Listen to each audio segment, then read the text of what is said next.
한번 따라 하실까요? 너는 말씀을 전파하라. 너는 말씀을 전파하라. 자, 디모데후서는 사도 바울이 지은 제일 마지막 책이다. 그래서 시간이 좀 상당히 지났고 예수님이 재림할지도 모른다라고 하는 생각 속에 사도 바울이 이 편지를 쓰고 있을 뿐만 아니라 그는 로마의 감옥에서 마지막 이제 인생을 보내고 있습니다. 사형자가 되어 이제는 그가 어디로 갈 거냐면 형장의 이슬로 사라져 갈 것입니다. 그래서 오늘 본문 5절 뒤에 보면 그 유명한 내가 달려갈 길을 다 하고 뭐 이런 이야기가 나오는 거예요. 내가 이제 막 전제의 부음과 같이 되었다. 이런 말은 이제 나도 죽을 것이다라고 하는 직감 속에 예감 속에 사도 바울이 그의 인생의 마지막에 온 열정과 힘을 다하여 자신의 분신과 같은 믿음의 아들 디모데에게 이런저런 목회의 비법과 권면과 여러 이야기를 하고 있는 겁니다. 그 이야기의 마지막이라고 보면 됩니다. 오늘 이후에는 이제 사적인 대화가 나오고 공적으로 이 디모데후서에서 제일 사도 바울의 공적인 마지막 명령, 마지막 부탁이 바로 4장 1절부터 8절까지의 내용입니다. 비장합니다. 4장 1절 말씀을 읽어보면 그가 하고 있는 이 마지막이 얼마나 비장한지 설명하고 있습니다. 같이 한번 읽어볼까요? 시작. 하나님 앞과 살아있는 자와 죽은 자를 심판하실 그리스도 예수 앞에서 그가 나타나실 것과 그의 나라를 두고 엄히 명하노니. 어떻게 명해요? 엄히 명하는 거예요. 그가 나타나실 것과 예수님이 곧 재림할 것 같고 하나님의 나라를 두고 우리 주님 앞에서 내가 서 있는 것처럼 우리도 인생의 마지막 끝이 온 것처럼 그런 시대적인 상황 속에서 내가 너에게 엄히 명하니까 너는 내 말을 앞에 하는 말을 다 잊어버려도 지금 하는 말은 무조건 기억해라. 그러면 지금 하는 말 이게 어떤 말일까요? 그게 2절에 오늘 설교 제목이 너는 뭘 전파하라고요? 말씀을 전파하라. 그렇게 말하고 있는 겁니다. 자, 그렇다면 사도 바울은 디모데에게 말씀을 전파하라고 하는 마지막 그의 가장 중요한 명령을 엄히 내리고 있는데 이 명령은 특별히 시대 상황 속에서 오늘 살아가는 저와 여러분에게 특별히 목사인 저에게는 이게 한 대 얻어 맞은 것 같은 기분을 들게 만드는 하나님의 말씀이었습니다. 분명히 시공간을 초월하여 디모데에게 보낸 편지였는데 오늘날 코로나 시대를 살아가고 있는 우리의 시대와 동일하게 사도 바울이 저에게 이야기하는 말씀처럼 느껴질 뿐만 아니라 저를 넘어서 오늘날 이 시대를 살아가고 있는 모든 교회와 그리스도인들에게 어쩌면 하나님께서 사도 바울의 그 명령을 통하여 우리에게도 엄히 명하고 있는 명령이다라고 하는 생각을 저는 하게 되었습니다. 여러분은 어떻게 들었는지 모르겠지만 사도 바울이 디모데에게 가장 중요한 말, 뭘 전하라고요? 말씀을 전파하라. 코로나 때문에 모이기도 힘들고 교회 유지하는 것도 급급하고 그런데 그것만 갖고 만족하고 있는데 하나님께서 한 대 치면서 그거 갖고 만족한다고? 그게 교회의 본질이니? 그게 교회의 사명이야? 거기에 머물래? 때를 얻든지 못 얻든지 뭘 하라고요? 말씀을 전파해야 되는데 너는 어찌하여 그걸 잊어버리고 지금까지 잘 버티고 견뎠다고 자랑하고 그것만 붙들고 살아가고 있느냐? 하나님 앞에 회개하면서 2023년에는 다시금 전도팀도 불러 모으고 전도하려고 애를 쓰고 전도에 대한 설교도 좀 더 많이 하고 또 스스로 전도하려고 애를 쓰는 마음을 가지고 하나님의 말씀을 전파해야 되겠다. 뭐 설교 말씀 안전에도 제가 오늘 이 설교 말씀에 이 말씀에서 정말로 깨달은 것이 이게 엄히 명하는구나. 하나님이 이 본문을 통하여 어떻게 시기적절하게 이 말씀이 오늘 이 시기에 오게 되었을까? 어쩌면 이건 우연이 아니라 하나님께서 영적으로 말하고 있는 거다. 위기는 수비만 한다고 되는 게 아니라 뭘 해야 돼요? 공격을 해야 되는 공격을. 그죠? 지키고 있다고만 되는 일이 아니라 공격해야 되는데 우리 교회와 믿는 자들의 공격 중에 최고가 말씀을 전하는 거고 전도하는 일인데 이 일들을 잘 감당해야 되겠다. 너는 말씀을 전파하라. 사도 바울이 디모데에게만 하는 말이 아니라 하나님이 오늘 본문 말씀을 통하여 저에게 또 오늘을 살아가는 우리 교회와 여러분에게도 전하는 말씀이다. 그런 생각을 해보게 됩니다. 자, 그렇다면 사도 바울은 디모데에게 말씀을 전파하라고 하는 명령을 엄하게 했는데 그 명령이 가지고 있는 의미, 어떻게 그 하나님의 말씀을 전파해야 될까요? 첫 번째, 하나님의 말씀을 전파하라고 하면서 사도 바울이 디모데에게 한 말입니다. 따라 하시겠습니다. 때를 얻든지 못 얻든지 전파하라. 때를 얻든지 못 얻든지 전파하라. 자, 말씀을 전파해야 되는데 할만할 때, 상황이 좋을 때, 시기가 좋을 때, 복음을 잘 받아들일 때 그런 거하고 상관없이 때를 얻든지 못 얻든지 말씀을 전파하라는 거예요. 자, 2절 말씀 같이 한번 읽어볼까요? 2절 시작. 너는 말씀을 전파하라. 때를 얻든지 못 얻든지 항상 힘쓰라. 예, 거기까지요. 코로나 때문에 지금은 말씀을 전하거나 적극적으로 뭘 할 때가 아니라 있는 교인 잘 위로하고 있는 교인들 힘을 얻게 만들고 나오는 교인들을 칭찬하고 그게 나쁜 건 아닌데 그거 좋은 일인데도 불구하고 거기에만 머물러면 안 된다. 잃어버린 영혼을 찾자. 새로 나온 사람들도 잘 다독거리고 나아갈 뿐만 아니라 전도하자. 그 얘기를 목사가 했어야 되는데 그걸 안 한 것을 하나님께서 어쩌면 저에게 찌르는 거예요. 너는 말씀을 전파하라. 때를 얻든지 못 얻든지 항상 뭐 하라고요? 힘써라. 사랑하는 성도 여러분, 말씀을 전할 때가 있는 게 아니라 무조건 때가 말씀을 전할 때입니다. 어떤 때가 있어서 말씀을 전하는 게 아니라 때와 상관없이 복음을 전했습니다. 초대교회는 로마가 핍박을 했는데 목숨의 위험이 있었는데도 복음은 전했고 기독교는 부흥했고 늘어갔습니다. 그런데 우리는 전염병의 공격 앞에 복음을 전하기는커녕 그 전염병을 통하여 우리 기독교의 사랑을 전하기는커녕 우리가 우리 스스로를 지키느라고 너무 소극적으로 산 것은 아닌가. 다시 한번 힘을 내어야 하지 않을까. 들은 말씀을 붙들고 저는 3개월 동안 내년에 어떻게 하면 때를 얻든지 못 얻든지 말씀을 전하는 일들을 우리 교회 안에 강조하고 그것을 이끌어갈 것인가. 심지어 내년도 표어를 하나님의 말씀을 이걸로 정해야 될까. 그럴 정도로 심각하게 오늘 말씀을 준비할 때 와닿았습니다. 그래서 사실은 오늘 설교는요 길게 할 필요가 없어요. 오늘 얼마나 짧게 끝나는지 한번 보시기 바랍니다. 여러분 그냥 들은 말씀대로 뭐 하면 되는 거예요. 순종하면 되는 거예요. 그냥 그 말씀 붙들고 살아가면 되는 겁니다. 물론 쉬운 일은 아닙니다. 우리 신앙 지키는 것도 쉽지 않은데 어떻게 남한테 복음을 전하고 기독교의 이미지가 교회의 이미지가 이렇게 땅에 떨어져 있는데 어떻게 복음을 전할까? 그럼에도 불구하고 주님의 명령이니 저와 여러분이 때를 얻든지 못 얻든지 하나님의 말씀을 전파하라고 하는 하나님의 명령을 엄한 명령을 잘 듣고 순종하는 자들이 되기를 예수님의 이름으로 축원합니다. 두 번째, 너는 말씀을 전파하라 그러는데 어떻게 전파해야 될까요? 첫 번째는 때를 얻든지 못 얻든지 전파해야 합니다. 두 번째입니다. 따라하시겠습니다. 오래 참음과 가르침으로 권하라. 오래 참음과 가르침으로 권하라. 2절 말씀 다시 한번 더 읽어볼까요? 시작. 너는 말씀을 전파하라. 때를 얻든지 못 얻든지 항상 힘쓰라. 범사에 오래 참음과 가르침으로 경책하며 경계하며 권하라. 자, 때를 얻든지 못 얻든지 항상 힘써라라고 하는 말은 말씀을 전파함에 있어서 때가 없다.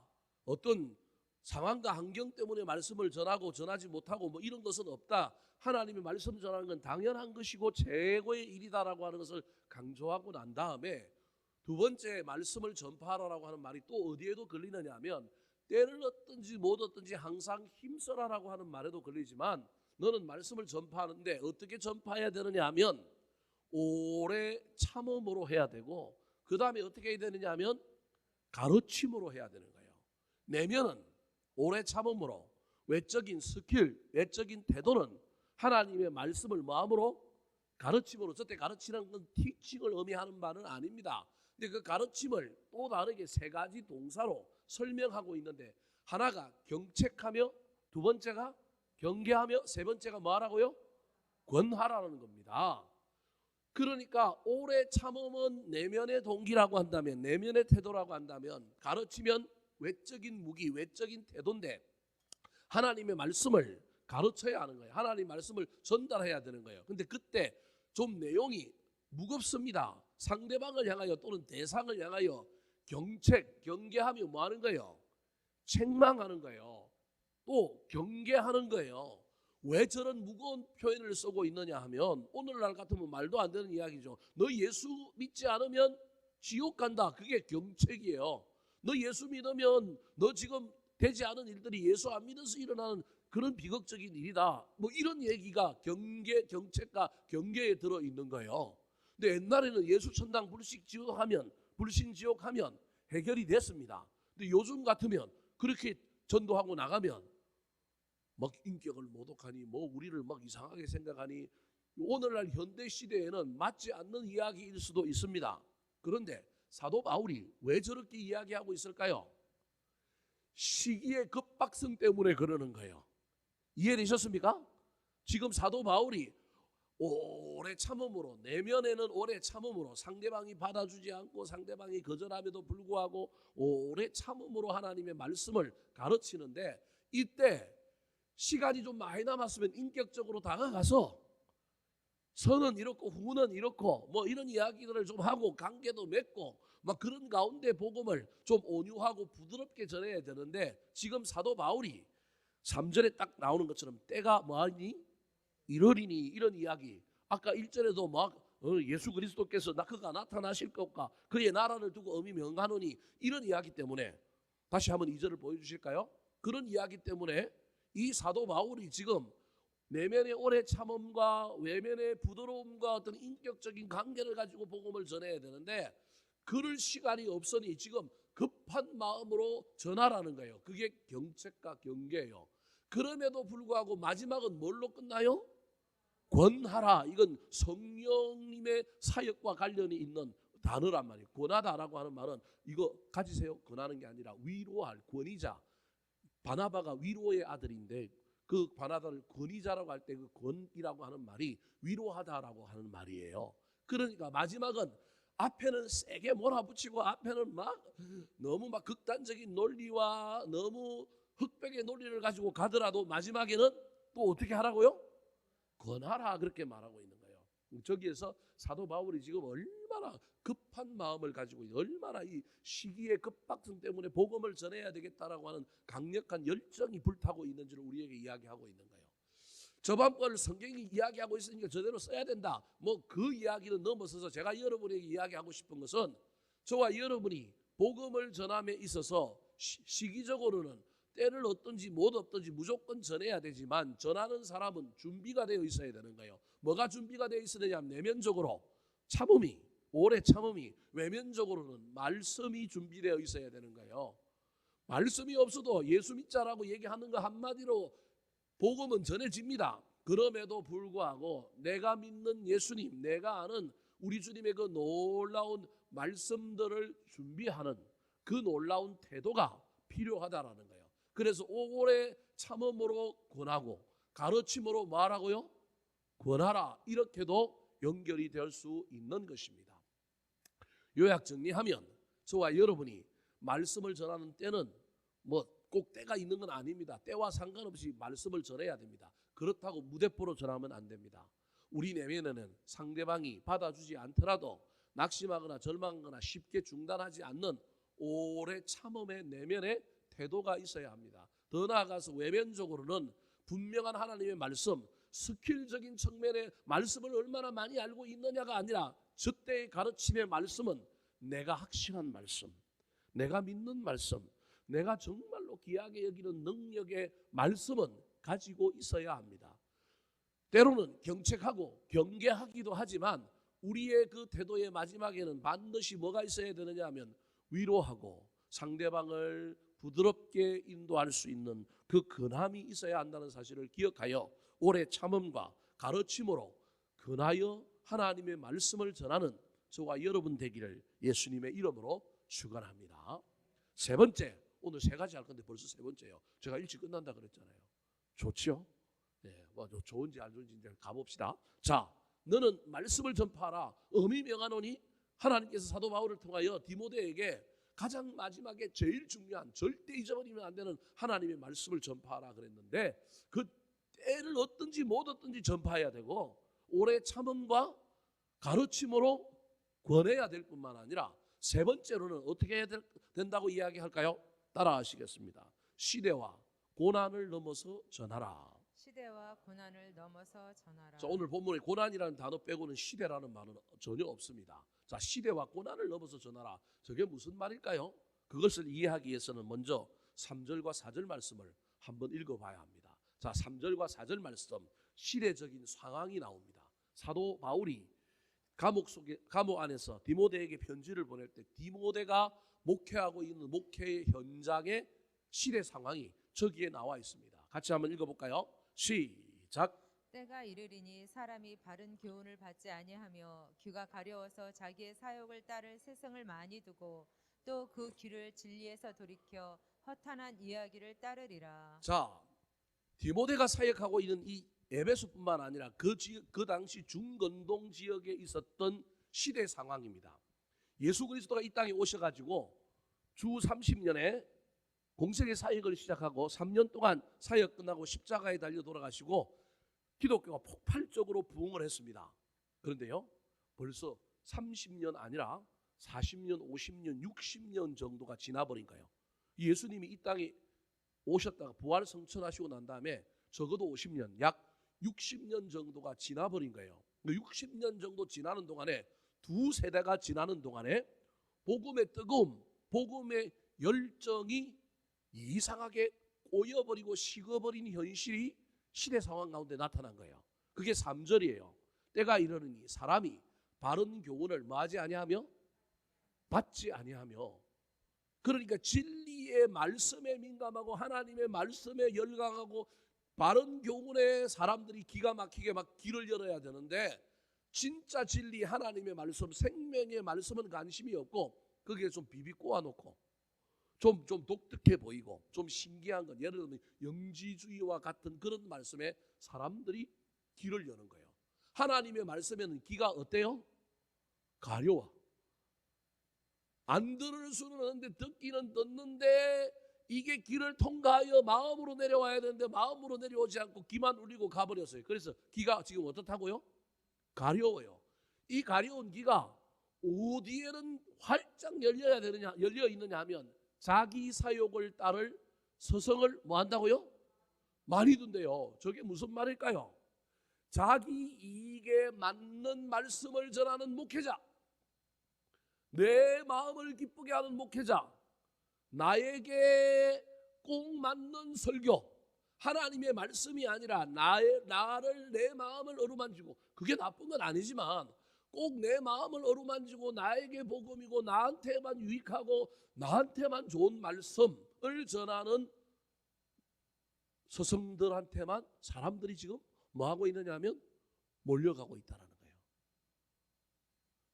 디모데 시절에도 벌써 강단이 오염되고 청중들이, 회중들이 신앙생활의 올바른 진리만 빡 바라보고 나가는 것이 아니라 뭔가 문제가 생겨버린 거예요. 벌써 기도가 어려워지고 하나님의 말씀을 전하는 영적인 서성을, 하나님의 말씀을 전하는 사람들이 때로는 그 말씀이 힘이 들고 때로는 그 말씀이 나를 찔러 쪼개고 때로는 나를 때려서 치는 것 같고, 그럼에도 불구하고 목사님 오늘 말 설교를 했고 나를 때리네, 이런 것이 아니라 저게 하나님의 말씀이네, 내가 정신을 차려야 되네, 내가 뭔가 놓친 게 있네, 이렇게 받아들여야 되는데 그게 아니라 점차 자기들이 원하는 시장의 논리에 의하여 수요자와 여러분 판매자의 역할 속에서, 판매자는 좋은 제품을 만들어 놓고 소비자한테 이게 좋은 제품이니까 쓰십시오라고 해야 되는 상황에서 나중에 역전되어서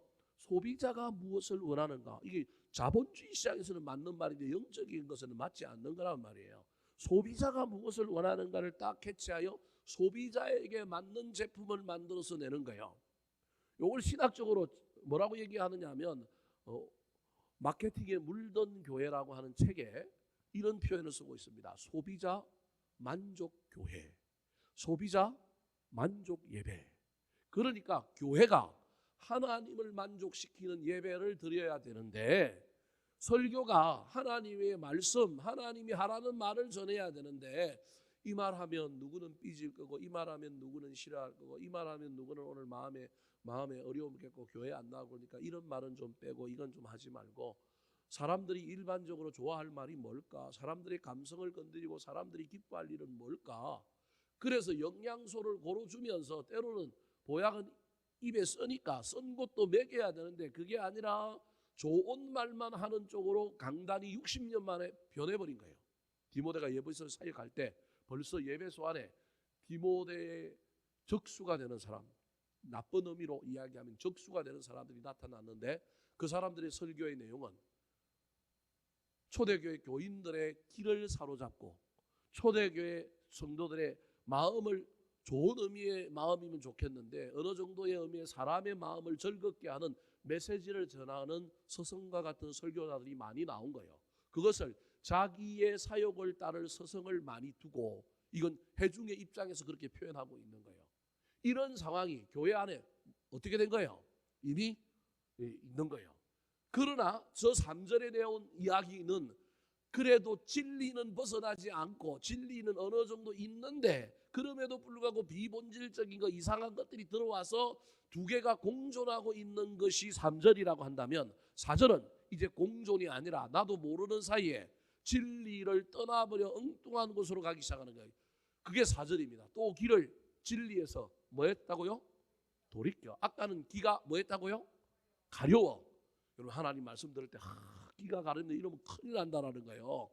기가 가려웠던 사람들이 이제는 길을 돌이켜서 하나님의 말씀은 듣지 않고 허탄한 이야기를 뭐 한다고요?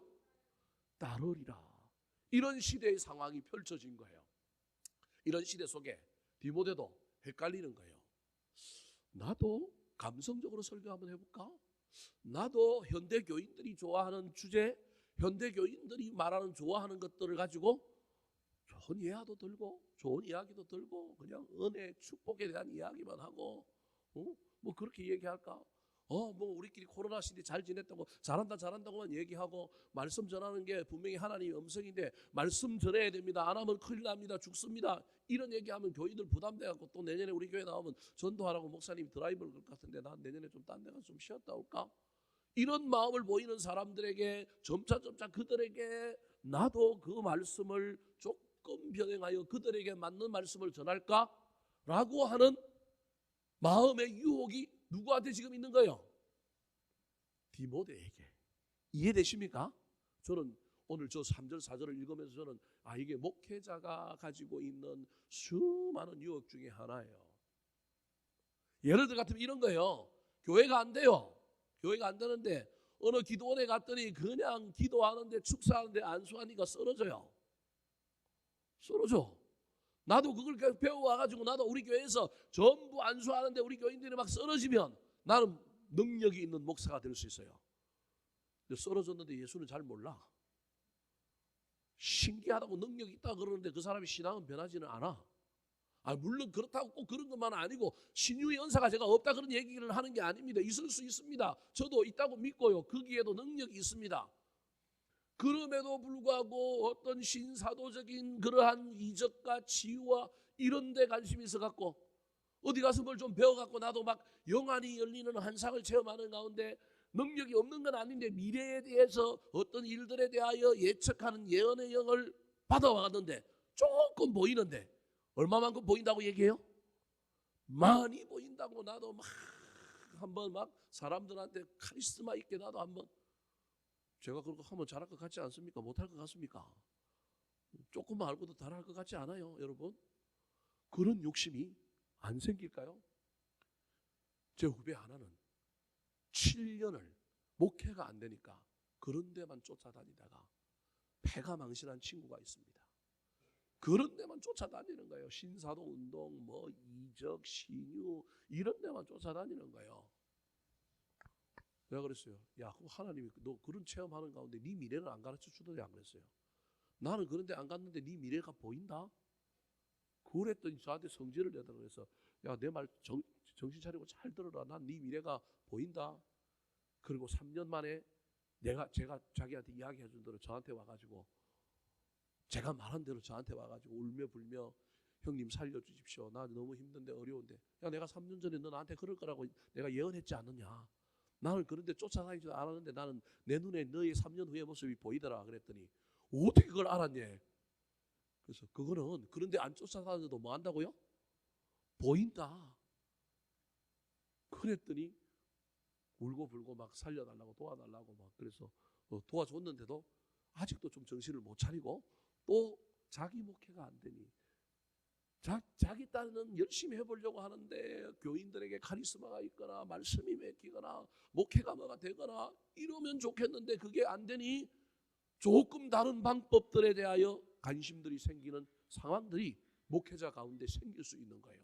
지금 디모데가 처한 상황이 저런 거예요. 무슨 말씀 이해되죠? 저 때는 영지주의라고 하는 그 신학이 나타났는데 그 영지주의 속에 예언하고 신유하고 뭐 이런 일들이 막 일어나면서 교회 안에 하나님의 진리의 말씀과 또는 비본질적인 것이 공존하고 있다가 그리고 인본주의적인 어떤 것들이 들어와서 하나님을 기쁘시게 하고 하나님을 만족하는 게 아니라 자기를 만족하는 서성을 많이 두는 이상한 모습들이 60년 만에 초대교회 안에 나타나기 시작한 거예요. 그러다가 그들의 길을 진리에서 돌이켜 허탄한 이야기를 따르는 현상들이 나타난 이 상황 속에 디모데도 심각한 흔들림과 고민 가운데 있는데 그걸 탁 꿰뚫어 본 사도 바울이 뭐라고 얘기할까요? 5절 말씀 같이 한번 읽어볼까요? 5절 시작. 그러나 너는 모든 일에 신중하여 고난을 받으며 전도자의 일을 하며 내 직무를 다하라. 그러나 너는 모든 일에 뭐하며? 신중해라. 제발. 남들이 간다고 그 길이 부엉처럼 보인다고 그 길이 다른 사람들 눈에는 기가 막힌 좋은 것으로 보인다 할지라도 하나님이 너한테 그 확신 안 줬다면 아니야. 그 사람에는 그게 확신일지 몰라도 너한테는 그게 아닐 수 있잖아. 예수 믿는 게 다양한 색깔일 수 있는데 꼭 그 길만이 좋은 길이냐? 큰 교회만 해야 되느냐? 작은 교회도 알차게 하면 되고 그 교인 없어도 네가 그 속에서 거룩하게 신실하게 그거 붙들고 하면 되지 않느냐? 그래서 모든 일에 뭐하라고요? 신중하라는 거예요. 시대의 상황 속에 그 시대를 따라가려고 너무 넓은 길, 잘 되는 길만 가려고 하지 말고 큰 교회 하는 사람도 있고 잘 되는 게 가는 사람도 있고 또는 정말로 바보 같지만 시대를 거스르는 일에 쓰임받는 사람도 있고 거스르지는 않지만 주어진 일 속에 최선을 다하는 사람도 있을 수 있으니 하나님이 너를 어디로 향하여 부를 수 있는지를 분별하라는 거예요. 그래서 신중하라는 거예요. 친구 따라 강남 가지 말고 남이 거기 간다고 가지 말고 신중하게 네 갈 길을 판단하라는 거예요. 더 나아가서 분명히 복음 전하고 분명히 사역자로 목회자로 산다는 건 뭐가 있다고요? 고난이 있다. 그래서 너는 모든 일에 신중해라. 시대를 거스를 뿐만 아니라 기꺼이 이 길을 걸어감으로 말미암아 손해를 보고 이 길을 걸어감으로 말미암아 사람들에게 인기가 없고 이 길을 걸어감으로 말미암아 네가 유명하지 않는다고 해서 세상에서 유명하지는 않지만 하늘나라에서는 안 그럴 수 있다. 하나님이 너를 유명하다고 이야기할 수 있다. 그러니 너가 받는 어려움 힘든 것 그거 고난으로 받아라. 그래서 너는 여전히 무슨 일을 하라고요? 전도자의 일을 하고 너는 여전히 네 직무를 뭐하라고요? 다 하라. 남 하는 일을 하는 것이 아니라 여전히 다 하라는 거예요. 그래서 오늘 본문은요 5장 2절에 너는 말씀을 전파하라라고 시작했던 일이 샌드위치 구조가 되어서 5절에 오면 전도자의 일을 하면 네 직무를 말하고요 다 하라는 거예요. 그러니까 뭘 전하라는 거예요? 말씀 전하라는 거예요. 사도 바울이 디모데에게 이런 때일수록 너는 말씀 전해라. 남 따라갔다 하지 말고 남이 저거 뭐 하면 뭐 저런 프로그램 저런 데 가서 저거 배우고 뭘 하고 나 뭐 하면 된다 그러니까 하고 그러지 마라. 그러는 거예요. 사랑하는 성도 여러분, 이 말씀을 저와 여러분이 잘 붙들 수 있었으면 좋겠습니다. 특별히 오늘 본문 말씀은 지난주에도 마찬가지지만 하나님께서 신기하게 저한테 자꾸 말씀을 적용하도록 만드는 본문들과 내용들이 등장하여 제가 심각하게 고민하고 긴장하며 하나님 말씀을 저에게 잘 적용하려고 애를 씁니다. 특별히 내년도를 바라보면 이제 또 연말을 준비하며 내년도를 계획하며 준비하며 가야 될 시기인데 목회자는 보통 한 6개월을 앞서갑니다. 최소한 3개월은 앞서가야 되는데 저는 지금부터 내년도로 고민하고 어떻게 해야 될까, 뭘 해야 될까, 또 이런 고민들 속에 있는데 하나님께서 그 고민에 걸맞는 그런 하나님의 말씀들로 잘 찔러 오셔서 얼마나 고맙고 감사한지 모르겠습니다. 저만을 위하여 하나님께서 말씀으로 찌르고 저에게만 이야기하고 있는 것이 아니라 여러분에게도 이야기하고 있는 것임을 기억하셔서 때를 얻든지 못 얻든지 하나님의 말씀을 전하는 자가 되고, 특별히 이 코로나 시대 어려운 가운데 있지만 그럼에도 불구하고 우리 믿는 자들이 해야 할 일들이 전도하는 것, 하나님의 말씀을 전파하는 거다. 딴 데 쫓아가지 말고, 딴 데랑 비교하지 말고, 우리 교회 수준과 우리 교회 상황과 우리 교회 속에 있는 사람들의 삶의 자리와 그 모양이 다 다르기 때문에 남이 뭐 한다고 우리도 그걸 왜 안 하느냐 이럴 필요는 없습니다. 현재 삶 속에서 우리가 해야 할 일이 뭔가, 현재 상황 속에서 우리가 뭘 붙들어야 될까를 바라보고 기도하는 가운데 잘 붙들고 달려갔으면 좋겠습니다. 이번 연말 안에 우리 교회가 다시금 예배를 회복하고 여러 가지 일들을 다시금 복원하는 일들 가운데, 또 내년에 정말로 하나님께서 우리 교회를 향하여 전도에 매진하기를 원하신다고 한다면 그 목표를 붙들고 달려갈 때 하나님께서 은혜를 더하여 주시어서 교회 문을 활짝 열어주시고 수많은 영혼들이 구원받는 놀라운 역사들이 일어나게 되기를 우리 구주 예수 그리스도의 이름으로 축원합니다.